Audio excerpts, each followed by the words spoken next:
میرے ساتھ بہت سارے لوگ نا تصویریں کھنچواتے ہیں، حالانکہ میں زیادہ قائل نہیں فوٹو کا، شاید آج تک میں نے ڈیمانڈ نہیں کی کہ میری فوٹو کھینچو، اور ہو سکتا ہے مطلب یہ کوئی کنفرم نہیں، لیکن میری دانش بینش میں ایسا نہیں کہ میں نے کبھی اپنے ہاتھ سے فوٹو بھی کھینچی ہو، مزاج نہیں، طبیعت نہیں، دلچسپی نہیں۔ لیکن میرے گاؤں کا ایک موچی ہے، جوتے گانٹتا ہے، اس شخص نے 4 بیٹیاں بیائی ہیں جوتے گانٹ کے، اور میرے ابا جی بتایا کرتے تھے کہ جن دنوں نا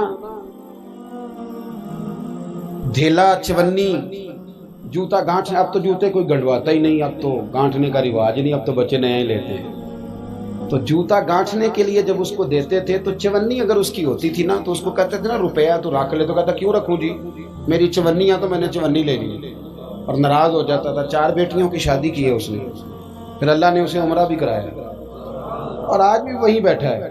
تو میں جب گاؤں جاتا تو میں کہتا ہوں چاچا میں تیرے ساتھ تصویر کھنچوانی ہے، تو مجھے کہتے ہیں پتر میرا تو منہ بھی نہیں تو گیا میرے ساتھ فوٹو، تو میں کہتا ہوں یار تو ایک انسان ہے، تو ایک مثال ہے، جس بندے نے ہاتھ پھیلانے سے نفرت کی ہو، اب تو چندہ ہی چندہ رہ گیا، چندہ ہی چندہ، اس کے علاوہ اللہ معاف کرے کوئی دوسری شے۔ میں گلاسکو میں تھا تو مجھے ایک صاحب کہنے لگے آپ نے کوئی اعلان چلان نہیں کرنا، مدرسہ نہیں ہے؟ میں نے کہا مدرسے بڑے ہیں پر اللہ کا فضل ہے، کیونکہ وہ نبی کریم کے نام کے ہیں تو ہمیں کبھی کمی کوئی نہیں آئی، کبھی نہیں کمزوری آئی، رونے کا مزاج بھی نہیں، وہ چل رہا ہے مدرسہ۔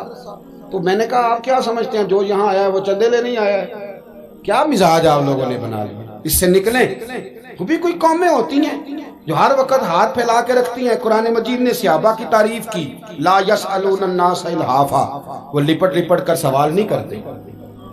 یہ اصحاب صفا کی بات کی قرآن پاک نے، لپٹ لپٹ کر سوال، خبردار تھوڑے پہ گزارا کرنا سیکھو، عزت کی زندگی جیو گے۔ اور نوجوان بالخصوص یاد رکھیں، اگر وقار سے جینا ہے، سر اٹھا کے جینا ہے اور مطمئن زندگی گزارنی ہے تو پھر اس بات پہ راضی ہو جاؤ جو اللہ نے ہمیں عطا کیا ہے۔ پھر تیرا 5 مرلے کا مکان، اگر تو نے فراڈ کا مکان خریدا ہے نا 6 کنال کا، تو اس سے تیرا 5 مرلے کا وقار والا گھر بڑا شاندار۔ عزت کے ساتھ اگر جینا چاہتے ہو، حاتم تائی سے کسی نے کہا تھا کبھی تو نے اپنے سے بڑا سخی بھی دیکھا ہے؟ حاتم تائی کا نام ہے نا آج تک سخاوت میں، اپنے سے بڑا سخی بھی دیکھا ہے؟ اس نے کہا دیکھا ہے۔ کون سا؟ کہنے لگا میں نے ایک دفعہ اپنے سارے شہر کی دعوت پکائی تو میں چہرے پہ نقاب اوڑھ کے نکلا کہ پتہ کروں کوئی آدمی رہ تو نہیں گیا۔ تو جب میں جنگل میں گیا تو میں نے ایک بابے کو لکڑیاں کاٹتے دیکھا۔ سب لوگ اس زمانے کے جتنے پڑھے لکھے شعراء ادیب سب میں نے بلائے، بابا لکڑیاں کاٹ رہا تھا، توجہ ہے میری بات پر؟ کہتے میں اس کے قریب گیا، چہرے پہ نقاب تھا، میں نے کہا بابا جی آپ کو نہیں پتا آج حاتم تائی کی دعوت ہے؟ کہنے لگا بیٹے پتہ ہے، تو میں نے کہا جانا نہیں؟ تو کہتے بابا نے عجیب جواب دیا، کہنے لگا مجھے نا اپنے ہاتھوں کی کمائی کا چسکا لگ گیا۔ کس کا چسکا؟ ہاں آج کل چسکا یہ ہے کہ کسی کو پارٹی کیسے ڈالنی ہے، کیسے مفت کی روٹی کھانی ہے۔ کس کا چسکا لگ گیا؟ اپنے ہاتھوں کی۔ بولیے۔ میرے نا مدرسے میں ایک لائق بچہ پڑھتا ہے، مالدار گھرانے کا تھا، تو تھوڑی سی نا آپ کو پتہ ہے دوران طالب علمی ہمیں بھی بڑے بہانے آتے تھے، تو یہ چیزیں یاد آتی ہیں، تو تھوڑا آگے پیچھے ہوتا تھا۔ مدرسے میں کام ہو رہا تھا تو میں اس کو کھڑکی میں لے کے کھڑا ہو گیا، میں نے کہا بیٹے ایک چیز تجھے دکھانی ہے، جب تیرے سامنے بھنا ہوا گوشت رکھا جاتا ہے تو نخرے کرتا ہے، ادھر بھی آ ایک نظارہ دیکھ۔ مزدور نا سویرے 2 روٹیوں کے بیچ اچار رکھ کے لاتا ہے، اور جب وہ دوپہر کو کھانے لگتا ہے نا میرے بھائی، تو وہ اچار اس کی روٹیوں کو بھی لگ جاتا ہے اور پونے کو بھی لگ جاتا ہے۔ لیکن جب دوپہر کا وقت ہوتا ہے تو مٹی سے لتھڑے ہوئے ہاتھ پہلے وہ جا کے ٹوٹی پہ دھوتا ہے، پھر وہ کیا کرتا ہے کہ وہ پانی کا پیالہ خود بھر کے رکھتا ہے، توجہ میری بات پہ رکھیں، پھر وہ زمین پہ بیٹھتا ہے اور جب وہ پونا کھولتا ہے نا، کبھی اسے کھاتے ہوئے دیکھو، یوں محسوس ہوتا ہے کہ دنیا کی ساری نعمتیں اس کے سامنے پڑی ہوئی ہیں، اور ٹیبل پر بیٹھ کر 22,000 کی روٹی کھانے والے اتنا شکر ادا نہیں کرتے جتنا وہ بندہ شکریہ ادا کرتا ہے۔ یا اللہ تیرا شکر ہے، یا اللہ تیرا شکر ہے۔ اور ان کو لفظ نہیں سیدھے پڑھنے آتے، ویسے بھی لفظ تاثیر سے بنتے ہیں تلفظ سے نہیں۔ اہل دل آج بھی ہیں اہل زبان سے آگے. صحیح تلفظ نہیں ادا کرنا آتا، لیکن جب وہ ہاتھ باندھ کے کہتے ہیں نا یا اللہ تیرا شکر ہے، تو یوں محسوس ہوتا ہے کہ روٹی تو اس بندے نے کھائی ہے، کھانا تو، ورنہ شادی کے موقع پر اتنا کھایا نہیں جاتا جتنا تباہ کیا جاتا ہے، کیونکہ مفت کا ہوتا ہے نا، مفت کا. تو یاد رکھیں محنت کی کمائی ایک حسن ہے، ایک وقار ہے. وہ جو بندہ 50 لاکھ روپیہ مہینے کا یا سال کا کماتا ہے وہ تو دیکھتا بھی نہیں بیچارہ پیسوں کو، وہ بینک میں آئے اور بینک سے ہی ساری زندگی اپنی دولت دیکھ سکتا. لیکن جو 600 روپیہ دیہاڑی لیتا ہے نا، اس کو جب شام کو ملتی ہے تو 3 دفعہ ہاتھ صاف کرتا ہے اور 3 دفعہ بسم اللہ شریف پڑھتا ہے اور پھر وہ جیب میں ڈالتا ہے، پھر وہ حساب کرتا ہے کہ 50 کہاں لگانے ہیں، 60 کہاں. تو خودداری سے جیو، باوقار رہو گے، باعزت رہو گے. حاتم طائی کہتے ہیں مجھے کہنے لگا کہ مجھے ہاتھوں کی کمائی کا چسکا لگ گیا ہے، اب مفت کے دسترخوان پر مجھے مزہ نہیں آتا. تو کہتے میں تو بس اس کا فدائی ہو گیا. جب میں واپس آنے لگا تو اس نے مجھے آواز دی، میں واپس پلٹا تو کہنے لگا بیٹا آپ بھی دعوت پہ جا رہے ہیں؟ میں نے کہا ہاں. تو اس نے مجھے 5 دینار نکال کے دیے، کہنے لگا یہ لے جاؤ، حاتم طائی کو نہ دینا، وہاں جو آدمی لنگر پکا رہا نا اسے دے دینا، یار بڑے بڑے لوگوں نے روٹی کھانی ہے، چلو میرا بھی حصہ پڑ جائے گا. تو حاتم طائی کہتے ہیں میں گھوڑے سے گر گیا، چہرے سے کپڑا اٹھایا اور میں نے کہا بابا میرے سینے سے لگ، میں تو امیر ہو کے سخی ہوں نا، تو غریب ہو کے بڑا سخی ہے. آج سمجھ آئی ہے تیری سخاوت کی. پڑھیے نا حدیث پاک، حضرت انس بن مالک کہتے ہیں ایک شخص نے آ کے کہا یا رسول اللہ کچھ دیجئے، حضور مجھے کچھ بولیے. اور میرے محبوب کا دروازہ وہ ہے کہ جہاں سے کبھی کوئی خالی گیا ہی نہیں، حضور کچھ دیجئے. تو نبی کریم علیہ السلام نے آج الگ بات کر دی، فرمایا تیرے پاس کچھ بھی نہیں؟ اس نے کہا حضور میرے گھر میں ایک پیالہ ہے اور ایک کمبل ہے اوڑھنے کا. اتنا غریب کو بندہ اس وقت بیٹھے محفل میں جس کے گھر میں ایک ہی پیالہ ہو. جو چپ ہے ان کے بارے میں کیا نظریہ اختیار کرو؟ کوئی ایسا غریب جس کے گھر میں ایک ہی پیالہ ہو، صرف ایک ہی کمبل ہو. لیکن یہاں بیٹھے میرے سمیت ہر تیسرے بندے کو آپ پوچھ لیں کہ حالات کیا ہیں تو کہے گا دعا کرو. بڑی مشکل ہے. اتنا غریب کوئی بندہ موجود ہے، لیکن آپ کسی کو پوچھ لیں وہ کہے گا جی بس دعا کریں. کوئی ایسا پیر مل جائے جو مجھے اللہ دین کا چراغ دے دے تاکہ نوٹ کسی طریقے آ جائے.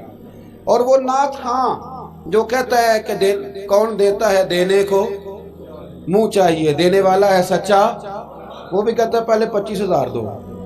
کوئی تو سٹیج پہ تو کہہ رہا تھا حضور دیتے ہیں، اور یہاں جب تک تیرے اکاؤنٹ میں نہ جائیں تیرا کام ہی نہیں چلتا. عجیب تماشا ہے نا. ایک صاحب نے بڑی دور سے مجھے فون کیا، کہنے لگے ٹائم دے دیں. میں نے کہا جی میں آ جاؤں گا، فارغ ہوتا ہوں تو آ جایا کرتا ہوں، مسئلہ نہیں ہے، ہم اتنے بڑے لوگ ہی نہیں، آ جائیں گے. کہنے لگا جی آپ بتائیں مطلب اکاؤنٹ نمبر دے دیں. میں نے کہا یار آپ نے غلط جگہ فون کر لیا، میں نے تو بتایا کہ وہ تو بڑے لوگ ہوتے ہیں، تو ہمیں پتہ ہے اپنی حیثیت کا، انشاءاللہ حاضر ہو جائیں گے، آپ سے بات ہوگی. کہنے لگے نہیں آپ کو تو کچھ بتانا ہی پڑے گا، کچھ بتائیں کچھ بتائیں. میں نے کہا کچھ بھی نہیں، میں انشاءاللہ حاضر ہوں گا. اللہ نے مجھے توفیق دی ہے، میں شام کو بڑی زبردست کھانا اپنے بچوں میں اچھا بیٹھ کے کھاتا ہوں. ایک گاڑی ہے جس پہ سفر کرتا ہوں، اگرچہ مکان میرا 2 کمروں کا ہے، پر کبھی اللہ تعالیٰ نے میرے دل میں یہ تمنا پیدا نہیں کی کہ کوئی بہت بڑا ہو تو گزارا صحیح ہو. میں بڑی اطمینان بخش زندگی گزارتا ہوں، تو میں آ جاؤں گا. کہنے لگے نہیں تہاڈی مہربانی کچھ دسو. میں کہا 3 کروڑ روپیہ دے چاہے.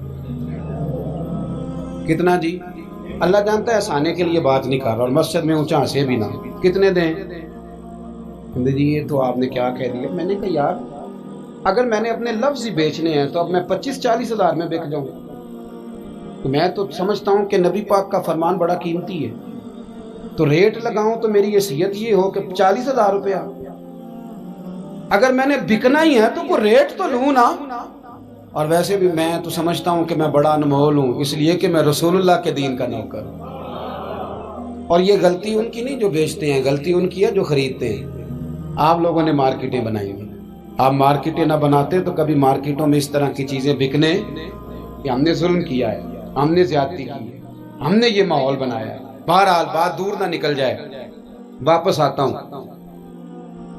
نبی کریم صلی اللہ علیہ وسلم نے فرمایا تیرے پاس کچھ نہیں، ایک کمبل ہے اور ایک، حضور نے فرمایا لے کے آ. یہ سرکار کا فرمان سیاستہ سے عرض کر رہا ہوں۔ اگرچہ امام جلال الدین سیوطی نے تفسیر در منصور میں تفصیل کے ساتھ اس روایت کو کئی طرق سے بیان کہا، ایک کمبل، یارو سوچو ایک کمبل جس بندے کے پاس ہو، ایک پیالہ، اس سے بھی کوئی غریب ہوگا، حضور نے منگا لیا اور بولی لگا دی، کون خریدے گا؟ ایک شخص نے کہا 1 دینار، ایک نے کہا 2، حضور نے 2 دینار میں بیچ دیا۔ وہ بولا نہیں کہ حضور 2 ہی تو چیزیں تھی، وہ بھی بیچ دی آپ نے۔ اللہ کے رسول نے فرمایا 1 دینار کا کھانا لے جا اور 1 دینار کا کلاڑا خرید کے لا۔ وہ لائے۔ حضرت انس کہتے ہیں بندہ بڑے نصیبوں والا تھا، وہ جب کلاڑا خرید کے لایا تو اس میں دستہ میرے نبی نے دستے مبارک سے لگایا، حضور نے دستہ لگایا اور فرمایا یہ لے جنگل میں جا۔ مسلمانوں، یہ میرے رسول اللہ کی تعلیم ہے۔ نوجوانوں غور کرو، اگر معاشرے کو سنوارنا ہے تو اس چیز پر محنت کرو۔ فرمایا یہ کلاڑا پکڑ، رسی پکڑ، جنگل میں جا، لکڑیاں کاٹ کے لا، کھا بھی اور کھلا بھی، پہن بھی اور پہنا بھی، جا۔ اور حضور نے فرمایا 15 دن مجھے نظر نہ آنا، جا کام کر، جا کے محنت کرنا اہل اسلام کا شیوا ہے۔ آج پوری دنیا میں ہمارا کشکول مشہور ہے، دھوکہ معروف ہے۔ لوگ کہتے ہیں کہ انہوں نے ایسے ایسے، ہم نے طریقے غیروں سے پیسے نکالنے کے اختیار کیے، ایسے ایسے طریقے کہ کبھی سنے تو شرم سے سر جھک جاتا ہے۔ یہ معیار ہوتا ہے اعلیٰ قوموں کا کہ وہ چندوں پہ زندگی گزاریں، وہ مانگ کر کے کھائیں، یہ معیار ہوتا ہے۔ کسی کونے پہ بریک لگتی ہے تو آپ دیکھیں مانگنے والے کتنے زور و شور سے آتے ہیں۔ خدا را محنت کی عادت۔ وہ صحابی چلے گئے، 15 دن کے بعد آئے۔ یہ لفظ امام سیوطی نے لکھے، 15 دنوں کے بعد آئے تو حضور نے فرمایا تیرا حال کیا ہے؟ حضرت انس کہتے ہیں مجھے بھی تجسس تھا کہ پتہ تو چلے۔ تو وہ مسکرائے، عرض کرنے لگے یا رسول اللہ پہلے 1 پیالہ تھا، اب سارے گھر کے برتن بن گئے۔ یا رسول اللہ برکت آپ کی ہے، پہلے 1 کمبل تھا، اب سارے گھر کے بستر بن گئے۔ اور امام سیوطی کہتے ہیں انہوں نے جیب میں ہاتھ ڈالا تو 10 دینار نکالے، عرض کی حضور رکھ لے، میں صحابہ صفا کے لنگر میں حصہ ڈالنے آیا ہوں، یہ قبول کر لے مجھ سے۔ مہربانی فرمائیں، مہربانی، خودداری سے جیے اور تھوڑے پہ گزارا کریں۔